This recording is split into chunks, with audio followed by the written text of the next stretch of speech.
睡前聊历史，每天一个历史故事。今天我们聊的是藩镇平衡为唐续命。提到唐朝的灭亡，绝大多数人脑海中浮现的第一个词一定是藩镇割据。在传统的历史叙事中，藩镇就像是附着在大唐帝国躯体上的毒瘤。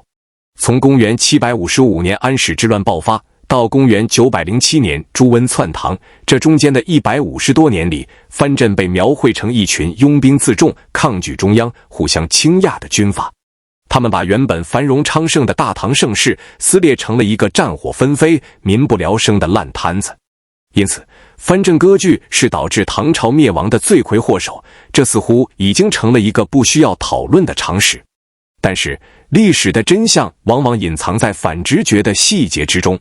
如果我们抛开上帝视角和固有的偏见，仔细审视安史之乱后唐朝的政治版图和运作逻辑，我们会得出一个截然相反，甚至让人觉得不可思议的结论：藩镇割据并不是大唐的催命毒药，恰恰相反，正是藩镇体系的存在，为本该在安史之乱中就彻底崩溃的唐王朝成功续命了150年。这不是哗众取宠的翻案文章，而是建立在严谨的现代唐史研究基础之上的客观结论。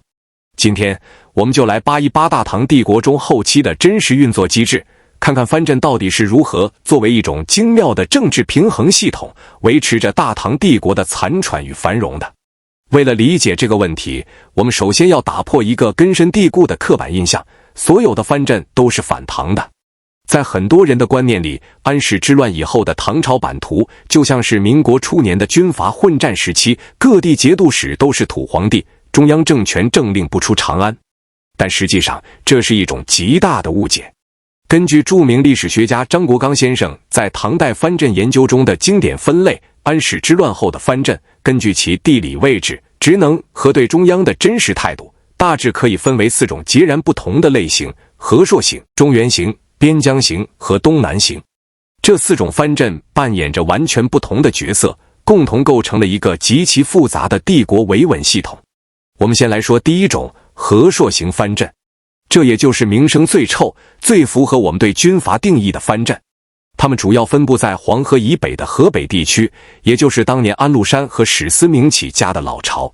安史之乱平定后，唐朝中央政府出于实力不济和安抚叛军的考虑，对安史旧疆采取了妥协政策，承认了他们对河北地区的实际控制权，设立了著名的和硕3镇：卢龙、承德和魏博。和硕藩镇的特点是什么呢？用4个字概括就是听调不听宣。他们在名义上尊奉唐朝皇帝，使用唐朝的年号，但是在内部，节度使的更替完全是自己说了算，也就是所谓的父死子继，将篡帅夺。他们自己收税自己花，军队自己练自己养，朝廷的赋税法律在这里基本上是一纸空文。传统史书上记载的藩镇叛乱，10有8九都发生在这些和硕藩镇身上，所以把他们视为大唐的毒瘤似乎并不冤枉。但是请注意一个关键的数据，在唐朝中后期全国40多个藩镇中，像和硕3镇这样半独立状态的藩镇仅仅只有几个，占全国藩镇总数的10%到20%左右。绝大部分的藩镇并不是这样的。这就引出了我们的第2种类型，中原型藩镇。它们主要分布在黄河中下游、大运河沿线的河南、山东一带，比如宣武军、中武军、武宁军等。这些藩镇的设立是唐朝中央政府的一步大棋，他们的主要任务只有一个：防备和堵截和硕藩镇，保护大运河这条帝国的生命线。中原型藩镇的将领绝大多数都是由朝廷直接任命的，他们没有世袭的权利。更重要的是，中原地区连年征战，当地的赋税根本养不起庞大的军队，所以中原型藩镇的军费有很大一部分必须依靠中央财政的拨款。既然拿了朝廷的钱，当然要给朝廷办事。他们就像是唐朝皇帝在黄河岸边筑起的一道钢铁长城，死死地把和硕3镇按在河北大地，让他们无法南下威胁中原和江淮。那么，中央财政用来包养中原型藩镇的钱又是从哪里来的呢？这就要提到第3种，也是对大唐帝国存亡至关重要的一种藩镇——东南型藩镇。东南行藩镇主要分布在江淮、江南一带，比如镇海、浙东、宣社等。这里是当时中国经济最发达的地区，也是唐朝中后期名副其实的钱袋子。东南藩镇的特点与和硕藩镇截然相反，这里的节度使或者观察使通常由朝廷派出的文官担任，而且任期很短，频繁调动，根本没有拥兵自重的土壤。他们最核心的任务就是利用江南发达的农业和手工业，疯狂地敛财，然后通过大运河源源不断地把粮食、布帛和盐税运往长安。史书上说，唐朝中后期天下之大命系于江淮，这句话一点都不夸张。安史之乱后，北方的经济遭到了毁灭性的打击，长安所在的关中平原也因为长期的过度开发和人口压力无法自给自足。大唐帝国之所以能够维持庞大的中央官僚机构，能够供养神策军这支中央禁军，能够给中原行藩镇发工资，全靠东南藩镇输送的血液。东南藩镇不仅不割据，反而是大唐帝国最忠实的奶牛。最后一种是边疆型藩镇，主要分布在西北的陕甘宁一带，以及西南的四川地区，比如朔方、泾原、剑南等。安史之乱时，唐朝为了平叛，抽调了大量西北边防军内调，导致吐蕃趁虚而入，占领了河西走廊，甚至一度攻陷了长安。为了防备吐蕃、回鹘等游牧民族的入侵，唐朝在西北边境维持了庞大的边疆型藩镇。这些藩镇的兵力极其强悍，虽然偶尔也会因为军饷问题发生兵变，但总体上他们承担了国防重任，并且其将帅的任命权也牢牢掌握在中央手里。当我们把这4种藩镇的地理位置和功能拼凑在一起的时候，一幅令人惊叹的帝国权力平衡图景就展现在了我们面前。你看，东南藩镇负责赚钱，把源源不断的财富输送到中央，中央拿到钱之后，一部分用来养活皇帝、百官和中央禁军神策军，维持朝廷的权威，另一部分钱则以军饷的形式发给中原型藩镇和边疆型藩镇。中原型藩镇拿了钱，就负责在黄河一线挡住和硕那些不听话的刺头；边疆型藩镇拿了钱，就负责在西北挡住吐蕃的铁骑。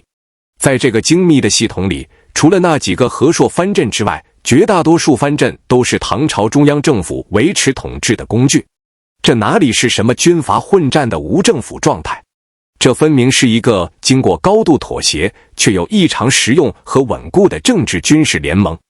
皇帝虽然不再像唐太宗、唐玄宗时期那样拥有绝对的中央集权，但他依然是这个联盟无可争议的盟主和利益分配者。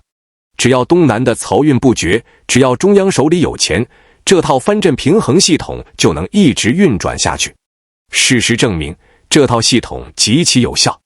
在安史之乱后的100多年里，虽然小规模的叛乱不断，但大唐帝国再也没有经历过像安史之乱那样席卷全国，差一点让帝国覆灭的大危机。理解了这个宏观的平衡架构，我们再来微观的剖析一下，为什么连那些最不安分的和硕藩镇也没有能力或者没有意愿去推翻唐朝，从而让大唐得以续命。人们往往认为和硕藩镇不听朝廷的话，是因为节度使野心勃勃，想要自己当皇帝。但如果你仔细翻阅这段历史，你会发现一个非常奇怪的现象：和硕3镇的节度使虽然动不动就造反，但他们造反的目的往往不是为了打进长安、推翻大唐，而仅仅是为了逼迫朝廷承认自己对藩镇的继承权。一旦朝廷给了他们一张委任状，承认他们是合法的节度使，他们马上就会上表谢恩，甚至还会派人给皇帝送去大量的贡品。这叫什么造反？这分明是暴力讨薪和武装上访。要解释这个反常的现象，我们就必须深入到和硕藩镇的内部权力结构中去。和硕藩镇之所以难缠，根本原因在于其内部形成了一种独特的骄兵悍将文化。在这些藩镇里，真正掌握绝对权力的其实不是节度使，而是由底层中级军官和精锐士兵组成的牙军。牙军是节度使的亲兵卫队，装备最精良，待遇最丰厚。经过几十年的繁衍，牙军在和硕地区形成了一个盘根错节的军事利益集团。他们互相联姻，利益绑定，把当兵变成了一种世袭的职业。对于这些牙兵来说，大唐皇帝太远，他他们不在乎节度使是谁，他们其实也不在乎，他们在乎的只有自己优厚的军饷和世袭的特权。节度使在某种程度上只是这些衙军推举出来的代理人和大管家。如果节度使能够保证衙军的利益，大家就相安无事，推举他的儿子继续接班。如果节度使敢克扣军饷，或者试图削弱衙军的权力，甚至只是因为脾气不好得罪了军官，衙军就会毫不犹豫地发动兵变，杀掉节度使一家老小，然后再推举一个新的将领出来当节度使。根据统计，在唐朝中后期和硕藩镇发生的动乱中，因为节度使造反抗拒中央而引发的战争其实并不多，绝大多数的流血事件都是藩镇内部士兵驱逐或者杀害节度使的兵变。这就形成了一个极其荒谬但又非常现实的局面，和硕的节度使们其实活得非常憋屈，他们对朝廷耀武扬威，对内却是如履薄冰，生怕哪天早上醒来就被手下的衙军砍了脑袋。在这样的内部环境下，和硕藩镇的节度使根本不可能有统一天下的宏图大志，因为要打天下，就必须让衙军离开熟悉的老家，去南方拼命。打天下就会有伤亡，就会损害衙兵的既得利益。衙军们只想在河北的1亩3分地上老婆孩子热炕头，过着高薪免税的特权生活。谁要是敢让他们去长安跟大唐的禁军拼命，他们第一个就会把这个节度使给宰了。所以和硕藩镇的所谓割据，本质上是一种地方军阀为了自保而进行的地方自治。他们的诉求是防御性的，而不是进攻性的。他们只要中央不干涉他们的人事任命，不向他们收税，他们就愿意名义上尊奉大唐皇帝为天下共主。唐朝中央政府在经历了最初的震惊和几次失败的武力讨伐之后，也逐渐看清了和硕藩镇的这个底牌。特别是在唐德宗时期，由于强行削藩引发了著名的泾原兵变，唐德宗被逼得逃离长安，差一点亡国。从那以后，唐朝皇帝的政治智慧成熟了，他们明白了彻底消灭和硕藩镇是不可能的，成本太高。于是朝廷采取了姑息养奸的策略，只要你表面上认我这个皇帝，只要你不向南扩张打我大运河的主意，你要世袭就世袭吧，我给你发委任状就是了。这种基于实力的互相妥协，也就是史学界所说的唐廷与藩镇的体制性默契。这种默契虽然损害了中央的绝对权威，虽然让河北地区游离于帝国的直接统治之外，但它极大地降低了帝国的维稳成本。唐朝中央可以用最少的资源稳住最危险的敌人，从而集中精力去发展东南的经济，应对西北的吐蕃。这难道不是一种高超的政治生存哲学吗？如果我们把视野再放宽一点，来看看在藩镇割据的这150年里，唐朝究竟取得了怎样的成就，我们就会对藩镇体系有更深刻的认识。很多人以为安史之乱后唐朝就一直是个烂摊子，其实不然。由于东南藩镇提供了坚实的经济基础，中原藩镇提供了安全保障，大唐帝国在安史之乱后不仅没有沉沦，反而完成了一次深刻的经济和政治转型。在财政上，为了适应藩镇割据的局面，唐朝进行了一系列重大的改革。著名的理财专家刘晏改革了盐法，把专卖制度发挥到了极致，让中央政府在不增加农民田赋的情况下获得了巨额的财政收入。随后，宰相杨炎推行了划时代的两税法，废除了从北魏时期就开始实行，已经完全不适应时代的租庸调制，开始以资产和土地为标准征收货币和实物税。两税法的实施不仅挽救了唐朝的财政危机，而且标志着中国古代赋税制度从以人丁为主向以财产为主的历史性转变。在军事上，虽然和硕不听话，但唐朝中央并非没有牙齿。唐宪宗时期，由于中央财政充裕，皇帝利用神策军和忠于朝廷的藩镇，发动了一系列削藩战争。其中最著名的就是李素雪夜入蔡州，生擒了飞扬跋扈的淮西节度使吴元济。唐宪宗凭借高超的政治手腕和强大的武力，硬是把骄横的藩镇一个个打服，实现了短暂但辉煌的元和中兴，让大唐的威望再次达到了顶点。在文化和经济上，由于藩镇体系在客观上造成了权力的下放，中国南方的经济迎来了大爆发。扬州、益州，也就是我们常说的扬一二，成为了当时世界上最繁华的商业都市。大运河上千帆竞发，南方文化开始全面崛起，为后来的宋代经济文化繁荣奠定了坚实的基础。可以说，安史之乱后的这150年，大唐帝国虽然失去了绝对的中央集权，失去了对部分领土的直接控制，但它通过藩镇体系的重新洗牌和利益分配，实现了一种脆弱但有效的动态平衡。这个帝国就像一个经验丰富的老水手，在一艘千疮百孔的破船上，通过不断的修补和调整配重，硬是在狂风暴雨中又航行了1个半世纪。那么，既然藩镇体系是一个能够自我维系的平衡系统，大唐最终为什么还是亡了呢？答案是，这个精密的平衡系统被一股来自系统外部的毁灭性力量给彻底打碎了。这股力量就是晚唐爆发的黄巢起义。如果说安史之乱是军阀叛乱，它只在黄河流域破坏了部分藩镇，那么黄巢起义则是一场彻底的流寇式的大清洗。黄巢的军队因为流动作战，没有固定的根据地，他们的行军路线堪称是大唐帝国的催命符。黄巢从山东起兵，为了躲避中原藩镇的重兵围剿，他采取了避实击虚的战略。他没有选择强攻中原，而是率领大军一路向南，跨过长江，杀入江南，然后长驱直入，一直打到了岭南的广州。随后他又从广州北伐，再次杀回中原，最终攻陷了洛阳和长安。请注意黄巢的这条行军路线，他这一路走来干了什么？他把大唐帝国最致命也是最不容有失的地方东南藩镇给彻底打烂了。我们前面说过，大唐帝国之所以能够维持藩镇的平衡，核心逻辑就是依靠东南藩镇提供的财富去喂养中原和边疆的藩镇，去供养中央的神策军。东南藩镇是大唐帝国的输血泵。黄巢的军队在东南地区的大肆破坏，以及随后引发的江淮地区的常年战乱，彻底切断了大运河的漕运，也彻底摧毁了唐朝中央的钱袋子。当长安的朝廷再也收不到来自江南的粮草和赋税时，那套维系了100多年的精妙平衡系统瞬间就崩溃了。朝廷没有了钱，就发不出神策军的军饷，中央禁军迅速瓦解，皇帝失去了最后的武力威慑。朝廷没有了钱，也就无法再去收买和控制中原形藩镇。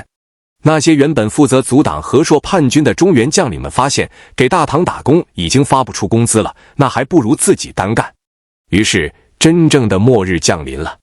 黄巢起义被平息后，大唐的版图发生了根本性的变化。原先只存在于和硕地区的割据状态，迅速蔓延到了全国。东南的财富重地被杨行密、钱镠这些新崛起的地方军阀瓜分，中原的缓冲地带落入了黄巢的叛将，后来投降唐朝的朱温手里，而西北的军事重镇则被沙陀人李克用牢牢掌控。这个时候的藩镇已经不再是受唐朝中央制约和平衡的地方机构了。此时的唐朝皇帝成了一个手里既没有钱也没有兵，连长安城都出不了的光杆司令。诸侯们不再需要向皇帝讨要委任状来获取合法性，因为皇权本身已经沦为了各大军阀争夺的玩物。最终，实力最强的宣武军节度使朱温在一脚踢开唐哀帝之后，建立后梁，正式宣告了大唐帝国的终结。中国历史进入了5代10国的大分裂时期。回望这段历史，我们不禁感慨万千。将藩镇割据简单的定性为唐朝灭亡的毒药，是一种粗暴的线性历史观。历史的真实面貌远比这复杂得多。安史之乱后，大唐帝国面临的是一个中央军事和经济实力遭到重创的死局。在当时的历史条件下，恢复初唐时期的中央集权已经绝无可能。设立藩镇，默认一部分藩镇的半独立状态，重用另一部分藩镇进行牵制，利用经济杠杆进行宏观调控，这是唐朝统治者在绝境中做出的最务实也是最聪明的制度创新。正是这个被后世儒家使臣们口诛笔伐的藩镇体系，像一个强效的心脏起搏器，硬生生地把濒死的大唐拉了回来，让他在权力下放的阵痛中完成了经济重心的南移和赋税制度的近代化转型。藩镇不是毒药，而是大唐在重病之下服用的一剂虎狼之药。它虽然有副作用，虽然让帝国长期处于一种亚健康的状态，但它确确实实保住了大唐的性命。直到黄巢起义这把无名大火烧毁了这剂药方的药引子，江淮的财富，大唐才真正走到了生命的尽头。这也给我们留下了一个深刻的历史启示：任何一个庞大的系统，其生存的韧性往往不是来自于绝对的强硬和统一，而是来自于内部各方势力的妥协、制衡与动态平衡。当这种平衡的物质基础被摧毁时，哪怕是曾经不可一世的大唐盛世，也只能在历史的尘埃中发出一声无奈的叹息。感谢观看本期时光 Gamers。如果你也想拾起这段历史的碎片，请在评论区告诉我。我是每天一个历史故事，我们下期见。